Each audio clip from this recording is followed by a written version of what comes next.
श्री मात्रे नमः। जय गुरुदेव। मित्रों, भाइयों और बहनों, आज हम आपके लिए एक ऐसी मुद्रा बता रहे हैं जो आपको बहुत सारी मनोकामनाओं की हर मनोकामनाओं की पूर्ति कर सकती है। ये मनोकामना पूर्ति करने वाली मुद्रा है। भाइयों, जिस प्रकार हमारा शरीर पंच तत्व से बना हुआ है, अग्नि, वायु, जल, पृथ्वी और आकाश। वायु आप रोज ले रहे हैं, अग्नि सूर्य का प्रकाश आप पे पड़ रहा है, जल तत्व रोज आप पानी पीते हैं, पृथ्वी जिस पे आप चल रहे हैं, ये पूरे चारों तत्व तो आपके साथ हैं। लेकिन आकाश तत्व जो इनमें सबसे महत्वपूर्ण है, बहुत बड़ी भूमिका निभाता है, ये आकाश तत्व। आकाश तत्व, हमको लगता है कि आकाश तत्व है क्या?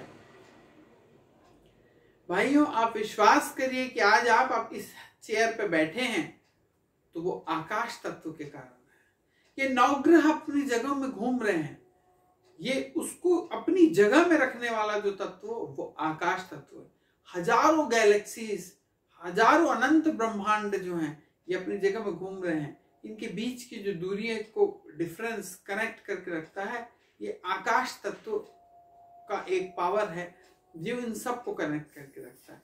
और हमारे जीवन में जितना भी खालीपन है उसको भरने वाला भी आकाश तत्व है। तो आकाश तत्व को बहुत ज्यादा महत्ता हमारे जीवन में होती है। इसलिए जब आप सुबह उठते हैं, भगवान सूर्य को अर्घ्य देते हैं, भगवान ईश्वर की प्रार्थना वंदना, अपने कुल देवी देवता की पूजा पाठ करने के बाद खुले आसमान के नीचे आके आपको आकाश को देखते हुए नमन करना चाहिए। क्योंकि आकाश तत्व हमारे जीवन में बहुत सारी चीजों की पूर्ति करता है। और भाइयों, ये जो भी चीज घट गई, जो भी घटना घटी, जो भी चीज कह दी गई, सोचे कि भगवान कृष्ण ने भी जो गीता का उपदेश अर्जुन को दिया था, वो आज भी इस ब्रह्मांड में मौजूद है। केवल हम और आप उसकी फ्रिक्वेंसी को मिलाना नहीं जानते, उसकी सेटिंग्स को नहीं जानते कि हम उस सेटिंग्स को ऐसा क्या इंस्ट्रूमेंट बनाएं कि जिसकी सेटिंग्स मिल जाए तो आज भी हम गीता का उपदेश को सुन सकते हैं। क्योंकि ये तो आप भी जानते हैं कि साइंटिस्ट भी रिसर्च करके कह चुके हैं कि जो भी चीज हम कह देते हैं, हो जाती है, आवाज आ जाती है, वो जिंदगी में कभी खत्म नहीं होती। वो केवल ट्रैवल करती रहती, कहीं ना कहीं चलती रहती है, उसका ट्रैवलिंग चलती ही रहती है। तो इसीलिए आकाश तत्व बहुत प्रधानता रखता है हमारे जीवन में। तो आज आपको एक मुद्रा बहुत ही सरल, जो आपकी मनोकामना को पूरी करने वाली है, इसके लिए एक मुद्रा हम आपको बता रहे हैं। बहुत सरल मुद्रा है। आपका जो राइट हैंड है, इसको आप अपने हार्ट, हृदय के बीच में रखें, उसके ऊपर उल्टा हाथ रखें। शांत ढीले कपड़े पहन के आप शांत बैठ जाएं और लंबी श्वास लें। और अपना पूरा ध्यान आपको केवल श्वास पे रखना है कि आप लंबी श्वास ले रहे हैं, श्वास आपके अंदर जा रही है और धीरे धीरे आप छोड़ रहे हैं।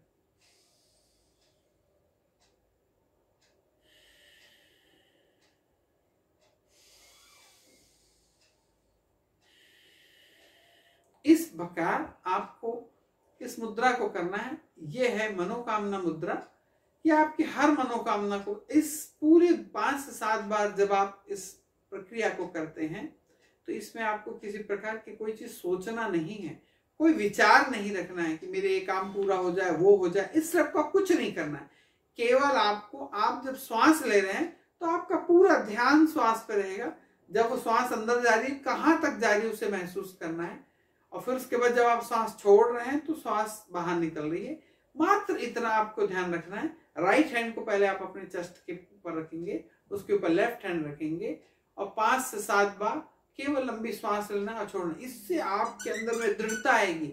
आपको क्या काम करना है, संकल्प शक्ति आपकी बढ़ जाएगी। अगर आपको ये काम करना है तो जरूर आप उसके पीछे भीड़ के एन केन प्रकार किसी प्रकार से वो गलत कार्यों का सहयोग न लिए हुए आपको ये मुद्रा आपको ऊपर की ओर बढ़ाएगी। दूसरी एक इसके अंदर सबसे ज्यादा जो चमत्कारिक घटना घटेगी कि आपको कोई भी व्यक्ति जो सही है वो आपको प्रभावित तो करेगा, लेकिन जो व्यक्ति गलत बोलता है और लॉन्ग टाइम में आपको वो कुछ प्रॉब्लम क्रिएट कर सकता है, तो जब आप ये मुद्रा रोज डेली करते हैं तो आप ये दोनों चीजों में डिस्टिंग्विश करना सीख जाएंगे। आपको दोनों के बीच का रहस्य समझ में आएगा कि ये व्यक्ति सही है, ये व्यक्ति गलत है। आप इसको समझने के आपके अंदर अपने आप एक पावर आने लग जाएगा। और कई बार ऐसा होता है कि कई लोग बात करके सम्मोहित कर देते हैं और आपके अपनी ओर आकर्षित करते हैं। अगर आप ये मुद्रा रोज करते हैं, उसके सामने करने की जरूरत नहीं है, आप अपने घर में रोज करें। स्नान वगैरह करने के बाद केवल 5-7 बार से लंबी सांस लेना है और छोड़ना है, तो आप देखेंगे इस प्रकार के लोग आपको सम्मोहित अवस्था में ले जाएंगे, लेकिन उतना ही कि जितना कि आप किसी प्रकार की क्षति ना कर सके। आप उनकी तरफ अट्रैक्ट तो हो सकते हैं, लेकिन वो आपको क्षति नहीं पहुंचा सकते।